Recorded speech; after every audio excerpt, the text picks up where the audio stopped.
Trajneri i Serbisë Dragan Stojković u prit në Tiranë si një super yll përpara ndeshjes mes Shqipërisë dhe Serbisë që do të luhet sot në mbrëmje.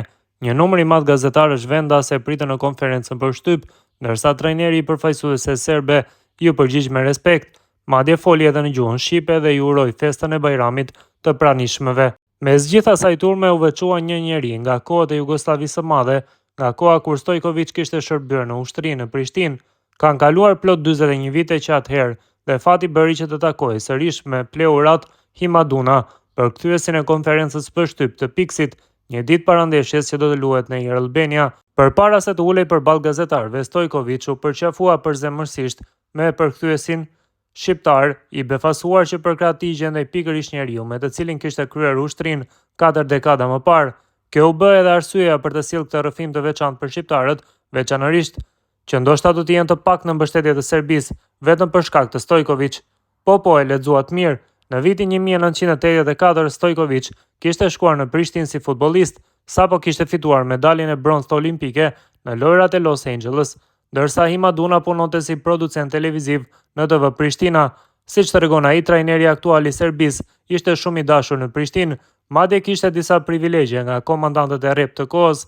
U përshëndetëm ngrohtësisht. Piksi ishte në ushtri në Prishtinë bashkë me këngëtarin Alen Slavica, rinim shpesh bashkë. Isha pikërisht unë njeriu që ja dha mundësinë Alenit të përfaqësonte Kosovën në Eurovision. Kalonim kohën cilësore me të dhe me prindërit e Piksit. Ishte krejt logjike që pas kaq vitesh të përqafoheshim sërish me dashamirësi, e nisi rrëfimin Pleurati, e kujtoi gjithçka, kështu është jeta. Erdhi atëherë si i ri dhe shumë i sjellshëm, prindërit e tij gjithashtu njerëz të mirë. Nuk ishte i habitur që mori thirrje për në ushtri. Ashtu ishte koha, ishte normale. Në Prishtinë kishte mbështetje nga eprorët dhe njerëzit që drejtonin gjithçka, prandaj dhe u vendos të qëndronte atje.